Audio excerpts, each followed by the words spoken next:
Here is a surgery medicine routinely performs.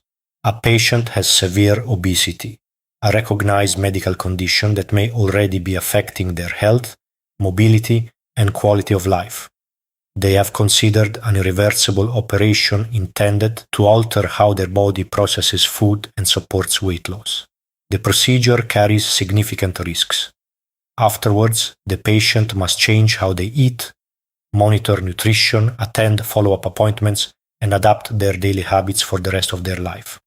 The operation cannot guarantee success on its own. Post-operative behavior matters.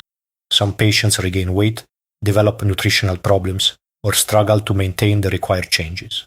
Medicine accepts that uncertainty. The procedure is widely performed, supported by clinical guidelines, and in many healthcare systems publicly funded. The patient is assessed, informed of the risks, and treated as capable of consenting, despite the fact that neither the doctor nor the patient can know exactly how life after surgery will unfold. The operation is sleeve gastrectomy, one of the most common forms of bariatric surgery for severe obesity. Now consider a different surgery. A person with body integrity dysphoria has a healthy and functional limb. They have experienced a persistent desire for amputation, often for many years. The procedure would be irreversible and would permanently change how they move, work, and care for themselves. It carries surgical risks, followed by rehabilitation, possible phantom pain, prosthetic use, and long-term adaptation. Post-operative behavior would matter. The patient would need to care for the wound, engage with rehabilitation, and adjust safely to life after amputation. No clinician could guarantee how well that adaptation would go. Yet, this uncertainty is treated very differently. Amputation for BID is refused almost everywhere, even when the patient appears lucid, informed, consistent, and capable of understanding the consequences. The comparison concerns the assessment framework. Obesity and BID are different conditions with different causes, risks, and clinical histories. Medicine evaluates candidates for sleeve gastrectomy through pre-operative assessment, expectations, decision-making capacity, post-operative behavior, regret, and uncertainty. Today, I will take that framework and apply it to BID. What happens when the same questions are asked of a person requesting amputation? How much uncertainty does medicine ordinarily accept? How confidently can clinicians predict regret or future behavior? And why does BID appear to require a level of certainty that other irreversible procedures do not? This is Contested Bodies. I'm Leandro Loriga. Welcome to Episode 7, Risk, Regret, and the Limits of Certainty.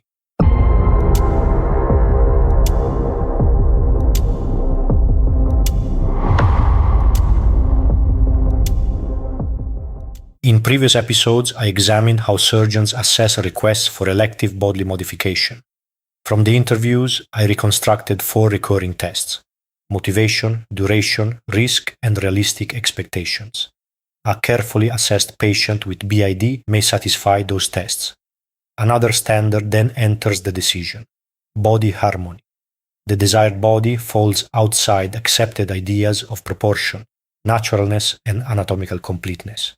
The content of the request begins to influence how the patient's autonomy is judged. I call this autonomy as intention. Today, we turn to the practical objections raised against BID amputation. Can clinicians be confident that the patient will not regret the operation? What happens if the diagnosis is wrong? Can anyone reliably predict post-operative behavior?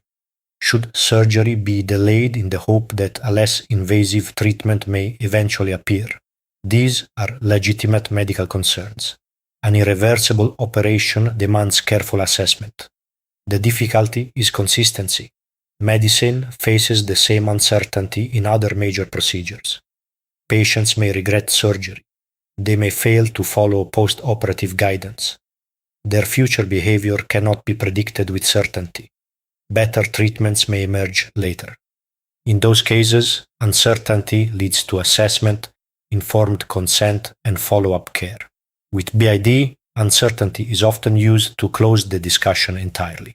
This episode asks whether the standard applied to BID is stricter than the standard medicine applies elsewhere, and what that difference is protecting. We begin with preoperative risk assessment.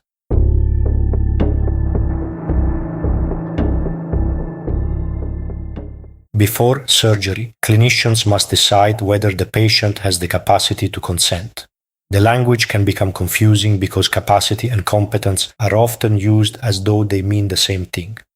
Decision-making capacity is assessed clinically. It concerns whether a person can make a particular medical decision at a particular time. Competence is usually a legal status determined by a court. Alan Buchanan and Dan Brock are American philosophers and bioethicists known for their work on consent, capacity, and decision made on behalf of patients. They describe capacity as the ability of a particular person to perform a particular decision-making task at a particular time, under particular circumstances. The repetition is deliberate. Capacity is specific. A person may have the capacity to consent to an operation while struggling to manage complex finances. They may have capacity today and temporarily lose it during delirium, intoxication, severe pain, or acute psychiatric crisis. They may understand one medical decision and fail to understand another. The assessment concerns the decision in front of them. Paul Applebaum and Thomas Grisot later translated this approach into 4 abilities that clinicians can examine. Applebaum is an American psychiatrist and specialist in law and medical ethics. Grisot was an American clinical psychologist whose research focused on legal competence and psychological assessment. Their work became highly influential because it gave a clinician a practical way to assess decision-making capacity. The first ability is communicating a choice. Can the patient clearly express what they want? The second is understanding. Can they explain the procedure, its risks, its possible benefits, and the available alternatives? The third is appreciation. Do they recognize how that information applies to their own life? A patient may understand that amputation can cause phantom pain in general, while believing without reason that it could never happen to them. They understand the fact, but fail to appreciate its personal relevance. The fourth is reasoning. Can the patient compare the options, weigh the consequences, and explain how they reached their decision? The 4 abilities are therefore communicate, understand, appreciate, reason. They are not 4 boxes that automatically prove capacity once ticked. The clinician must examine the quality of the patient's understanding and reasoning in relation to the specific decision. A choice can be unusual, disturbing, or medically unwise, and still be made with capacity. The content of the decision cannot settle the assessment by itself. Now picture a particular BED patient. They are lucid and articulate. Their desire has remained stable for decades. They can explain what they want and why. Apply Applebaum and Grisot's 4 abilities. Can they communicate a choice? Yes. They can state clearly that they want the limb removed. Do they understand the information? They may understand that the operation is irreversible, that function will be lost, and that complication can include infection, phantom pain, rehabilitation difficulties, and long-term dependence on prosthetic or assistive support. Do they appreciate the consequences? They can explain how amputation would affect their work, relationships, mobility, daily care, and future independence. Can they reason about the options? They can compare surgery with continued dysphoria, psychological treatment, refusal, and the risks of attempting to damage the limb themselves. A patient who demonstrates all of this may satisfy the ordinary standards of medical decision-making capacity. That conclusion cannot be assumed for every person with BED. It requires an individual assessment. The request may still be refused for reasons of risk, professional responsibility, or the absence of an accepted treatment pathway. But the unusual content of the request does not by itself establish incapacity. So, when a patient appears to meet the recognized standards and their autonomy is still questioned, another influence may be entering the assessment. My field work pointed towards paternalism.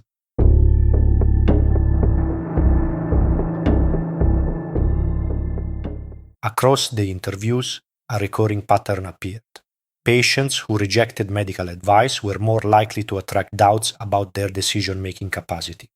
The disagreement itself began to influence how their reasoning was interpreted. Daniel, a surgeon specializing in cosmetic and reconstructive surgery, described a case from an earlier stage of his career when he worked in a surgical department treating complex limb conditions. A woman had chronic infected wounds on her leg and required repeated treatment. She preferred amputation to continuing with frequent procedures and the psychological burden that accompanied them. Daniel acknowledged that from her perspective, amputation may have offered a more effective and manageable solution. He still felt unable to support it. His concern centered on the difficulty of deciding where such intervention should stop and on the medical commitment to preserve a functional body whenever possible. The case is revealing because the refusal was not presented as the result of confusion on the patient's part. Daniel understood her reasoning. He recognized the burden of repeated treatment. He accepted that amputation might have offered her a more tolerable outcome. The request still crossed a boundary he was unwilling to accept. That boundary concerned the preservation of bodily function. This is where paternalism enters. The doctor may understand the patient's reason and still override them, because another conception of the patient's good carries greater authority. The judgment becomes, "I understand why you want this, but preserving the limb remains more important than the life you believe you could live without it." The patient's choice then appears less credible because it conflicts with the professional commitment to maintain the functional body. Disagreement with medical advice can begin to look like evidence that the patient is not reasoning properly, even when the disagreement may instead reflect a different judgment about which outcome is preferable. For Bede, this creates an immediate disadvantage. The patient is asking for an intervention that conflicts with the dominant medical understanding of bodily preservation. Before their capacity is assessed, the content of the request has already placed it under suspicion. The account does not establish that the patient's decision-making capacity had been formally assessed. It does show that the refusal was not based only on a misunderstanding of the available options. The doctor and patient held different views of the preferable outcome. The patient placed greater weight on ending repeated treatment and psychological strain. The surgeon placed greater weight on preserving the limb and maintaining bodily function. This is the paternalistic pattern. A doctor may understand the patient's reasoning and still override it because the doctor's conception of the patient's good carries greater authority. That becomes ethically troubling when disagreement begins to influence the assessment of capacity. "I disagree with my doctor" can gradually become, "I do not understand what is best for me." The patient's refusal of medical advice is then treated as possible evidence of impaired judgment, even when it may reflect a coherent difference in values. The same structure appeared in episode 6 through Body Harmony. There, autonomy weakened when the patient requested an unacceptable bodily form. Here, autonomy weakens when the patient rejects the outcome preferred by the doctor. In both cases, medical authority helps determine how much weight the patient's autonomy receives. Medicine should not remove a healthy limb because doing so would destroy bodily function. A limb supports movement, independence, work, balance, and ordinary daily activity. Its removal creates permanent functional loss. Yet medicine already accepts procedures that remove healthy tissue or reduce bodily function when another benefit is considered strong enough. A living kidney donor gives up a healthy organ for the benefit of another person. A woman with a high genetic risk of breast cancer may undergo prophylactic mastectomy before any cancer appears. Some gender-affirming procedures remove or reconstruct healthy reproductive organs and may result in permanent loss of fertility. In each case, medicine accepts a functional or anatomical loss because the broader clinical and personal reason are judged sufficient. The claim that medicine never removes healthy body parts is therefore inaccurate.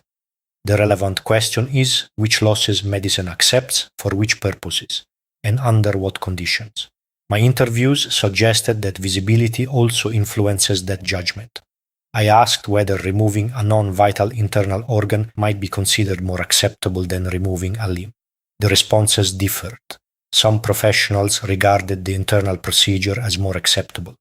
Others rejected both. Their explanations usually returned to function, proportionality, risk, and the absence of an established clinical benefit. No single factor fully explained the division.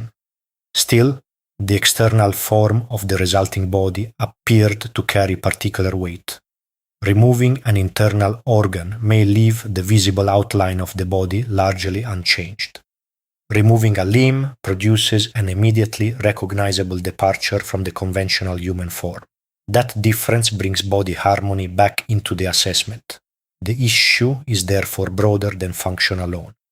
It also concerns whether the resulting body remains culturally and medically legible as complete. A related pattern appeared when surgeons compared procedures of different kinds.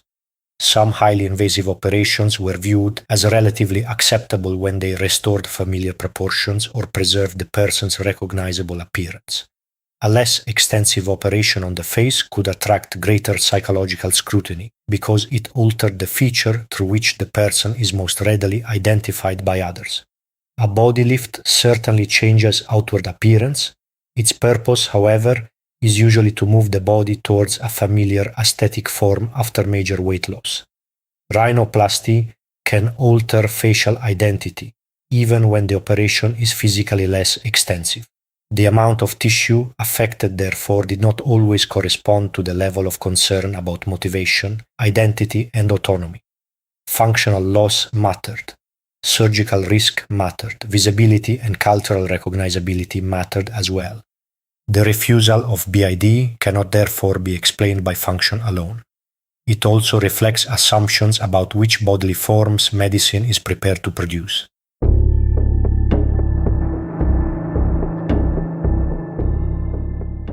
Up until now, we have focused on the patient's capacity before surgery. Clinicians also try to assess what may happen afterwards. Will the patient care for the wound? Will they attend follow-up appointments? Will they engage with rehabilitation? Can they adapt to the physical and psychological demands created by the operation? These questions concern post-operative risk behaviour. The attempt to estimate whether the patient's future actions may compromise their recovery, safety, or the intended result. Camila, a clinical psychologist and psychotherapist involved in preoperative assessment, explained that she begins with the patient's history. Past behavior cannot predict the future with certainty, but it can reveal patterns. Repeated impulsivity may raise concern. So may frequent and abrupt changes in employment or relationships, dangerous driving, substance misuse, or a history of acting without considering consequences. The clinician also examines the person's environment. Do they have stable housing, practical support? People who can assist during recovery? Can they manage the demands of rehabilitation? The assessment is therefore longitudinal. It uses the patient's previous behavior and present circumstances to form a cautious judgment about how they may cope after surgery. Camila also explained that there is no single test capable of measuring emotional regulation or predicting future behavior directly. Clinicians rely on indirect methods, interviews, personality questionnaires, clinical history, and professional judgment. In her own practice, she sometimes used projective techniques such as the Rorschach test. Her account is useful because it shows the uncertainty clinicians face and the imperfect tools available to them. Certain conditions may still affect a person's capacity to understand or manage the consequences of surgery. Severe cognitive impairment, dementia, acute psychiatric crisis, or uncontrolled impulsivity may require further assessment or delay. None of these automatically settles the decision. Their relevance depends on how they affect the particular person and the particular choice. Camila's final point was the most important. No psychological assessment can fully predict how someone will function in the future. A person may appear stable today and later experience trauma, illness, bereavement, financial collapse, or another event that changes their ability to cope. Assessment reduces uncertainty. It cannot remove it. Camila's final point deserves to stay with us. Future behavior can never be predicted completely. That is the position of every clinician assessing a patient before an irreversible procedure. Psychological tests can reduce uncertainty. A long and stable history can support confidence. Interviews can reveal impulsivity, unrealistic expectations, poor understanding, or practical difficulties that may affect recovery. None of these methods can tell us with certainty how the patient will feel or behave years later. The future contains events that no assessment can anticipate. The BID patient is often asked to satisfy questions such as: will they regret the amputation? Will they adapt safely? Will they follow rehabilitation? Will the operation remain in their long-term interests? These are legitimate questions. The difficulty appears when they become demands for certainty. Medicine does not possess that certainty for sleeve gastrectomy, gender-affirming surgery, living organ donation, cosmetic procedures, or other irreversible interventions. In those cases, clinicians work with reasonable confidence. They assess the patient, explain the uncertainty, obtain informed consent, and provide follow-up care. BID should face careful scrutiny as well.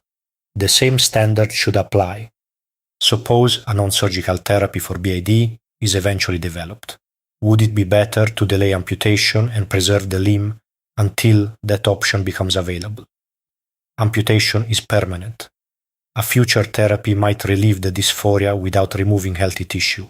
The difficulty is that the treatment remains hypothetical. It may appear in 5 years, 50 years, or never. Even if developed, it may not work for every patient. Medicine regularly treats present suffering with the best option currently available, knowing that future medicine may offer something safer or more effective. The possibility of later progress does not usually justify withholding all treatment now. Delay may still be appropriate in an individual case. It requires a credible reason, emerging evidence, an active clinical trial, a promising intervention, or uncertainty about the diagnosis. An unspecified hope that something better may eventually appear is a weaker basis for indefinite refusal. My interviews also revealed a difference in emphasis between professional groups. Surgeons tended to give greater weight to preserving bodily integrity and avoiding the removal of functioning tissue. Clinical psychologists and psychiatrists tended to focus more heavily on the duration of the distress, the failure of existing approaches, and the possibility of relief. This was a tendency within the interviews, rather than a strict division between the professions. It still shows that the response depends partly on professional perspective. The surgeon is trained to preserve anatomy and function. The mental health professional is trained to attend closely to suffering, adaptation, and psychological well-being. Neither perspective is sufficient by itself. The ethical difficulty lies in deciding whether preserving the existing body continues to serve the person living within it.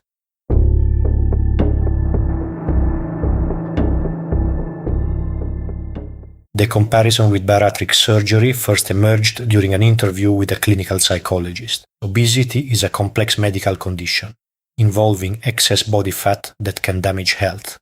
Genetics, environment, behavior, metabolism, and social conditions may all contribute. Consider sleeve gastrectomy. It is an irreversible operation. A large portion of the stomach is removed, and the patient must make lasting changes to eating, nutrition, medical monitoring, and daily behavior. The outcome depends partly on what happens after surgery.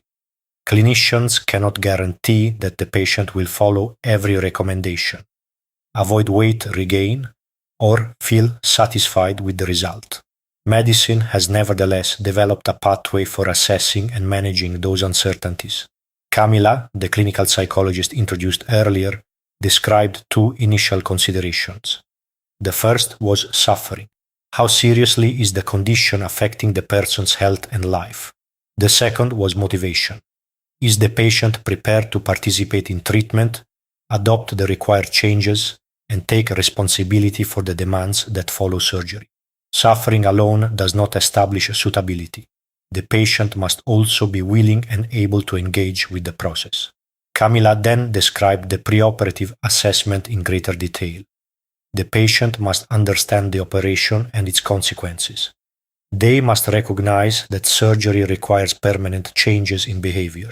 They must also hold realistic expectation about what weight loss can achieve. A sleeve gastrectomy may improve health, mobility, and quality of life. It cannot guarantee a better relationship, a successful career, social acceptance, or complete happiness. A patient who expects surgery to repair every part of life may need further psychological support before proceeding. This is the motivation and expectation framework from episode 6 applied within established clinical practice. Why does the patient want the operation? What do they expect it to change? Do they understand the risks and responsibilities? Can the operation realistically deliver the outcome they seek? Medicine cannot eliminate uncertainty. It assesses whether the patient understands that uncertainty well enough to make a responsible decision. Now, apply that framework to a carefully assessed patient with BID. First, suffering. BID can involve severe and persistent distress, often beginning in childhood or adolescence and continuing for decades. Second, motivation. The patient has sought medical help, considered alternatives, and returned to the same request over a long period. Their willingness to undergo assessment and rehabilitation may demonstrate a serious commitment to addressing the condition. Third, understanding. Some people with BID have researched amputation, phantom limb pain, prosthetics, rehabilitation, reduced mobility, and the practical consequences of living with limb loss. That knowledge still has to be tested clinically. Researching an operation does not guarantee full understanding. Fourth, expectations. A suitable patient would need to understand that amputation cannot repair every difficulty in their life. It cannot guarantee happiness, social acceptance, successful relationships, or freedom from regret. The expected benefit must remain specific. Relief from the dysphoria associated with the affected limb. That is a narrow and clinically assessable expectation. A patient who demonstrates persistent suffering, stable motivation, adequate understanding, and realistic expectation could satisfy the same broad criteria used in bariatric assessment. The comparison does not prove that amputation should follow. It shows that this framework does not automatically exclude the BID patient. In established bariatric care, satisfying these criteria allows the person to proceed to further assessment and possible surgery. In BD, the pathway usually ends before that possibility can be considered. Why does the same framework open one door and close the other?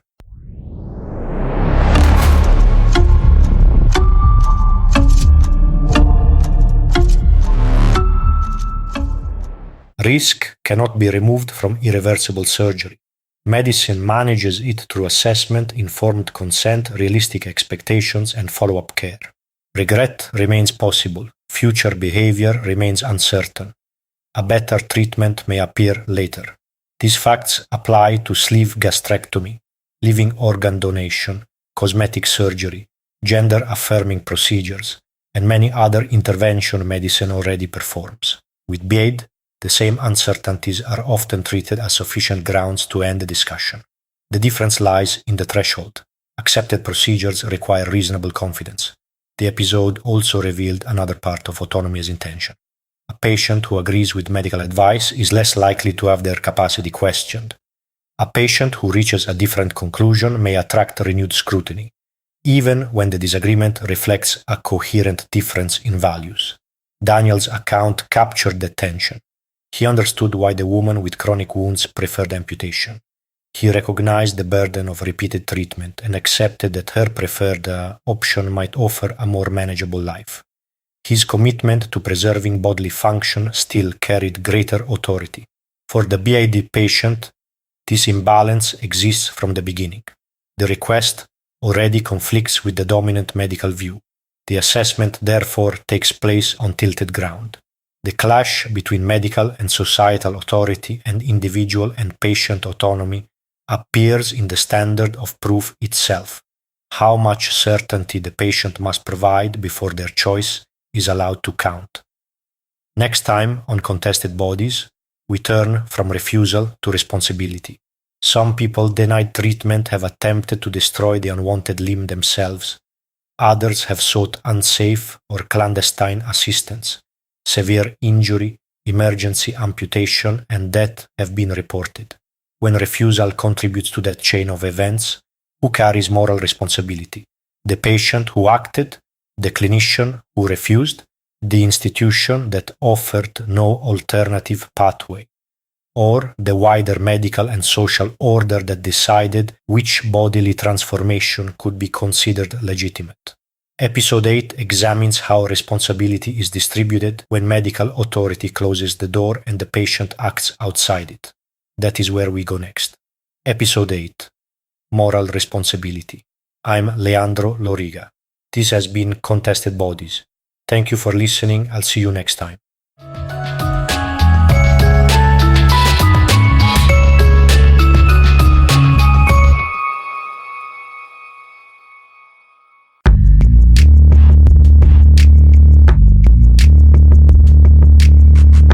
If you enjoyed this episode, please share it and follow Contested Bodies wherever you listen.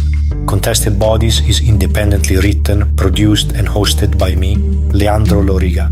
The podcast receives no institutional funding or external financial support. This initiative was born from a desire to make invisible lives visible and examine the gray zones of medicine and the human condition. You can support the research, production, and future episodes through the donation link in the description. I'm Leandro Loriga. This has been Contested Bodies. Thank you for listening. I'll see you next time.